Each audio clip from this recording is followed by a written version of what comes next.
খেলাধুলা শরীর ও মনকে সুস্থ রাখে। এছাড়া খেলাধুলা করা স্বাস্থ্যের জন্য ভালো, কিন্তু ঢাকায় যারা আমরা বসবাস করি তাদের জন্য খুব কষ্টকর।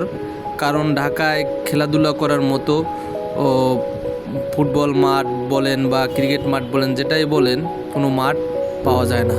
তাই বাসাকে মাঠ বানিয়ে নিতে হয়। এই যেমন আমার বাসা দেখেন, বাসায় জায়গা নেই, কিন্তু তারপরও এই যেটুক জায়গা আছে, ডাইনিং টেবিল সোফা রাখার পরেও একটু জায়গা আছে ফাঁকা। ওই মাঝে এখানে একটা ছিল, দোলনা ছিল, সেটা খুলে ফেলা হয়েছে, ওদের খেলায় সমস্যা হচ্ছে তাই।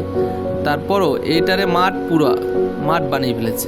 সারাক্ষণ ওরা দুই ভাই বোন খুব দুষ্টামি করে বাসার ভিতরে।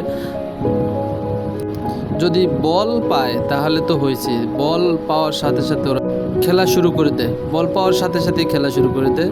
আমার বিশেষ করে এই যে ছোটোজন, ও বল পেলেই হয়েছে, তখন শুরু করে খেলাধুলা। এছাড়া আমাদের জন্য খুবই কষ্টকর, আমরা তো ঢাকায় থাকি, এই জন্য খুব কষ্টকর। আমরা তো মাঠ পাচ্ছি না, আর বাসাকে ওরা মাঠ বানিয়ে ফেলে।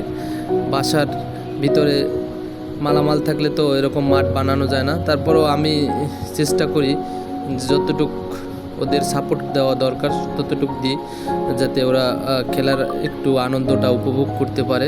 এই বাসার ভিতরে হোক সমস্যা নাই, কিন্তু তারপরও এই যে সোফাটা নতুন কেনা হয়েছে, তা না হলে আর একটু।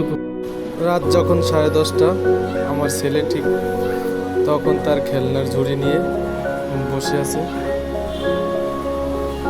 এই যে দেখেন, সে খেলনা নিয়ে কামড়াচ্ছে, খেলতেছে, একা একা করে সব করতেছে।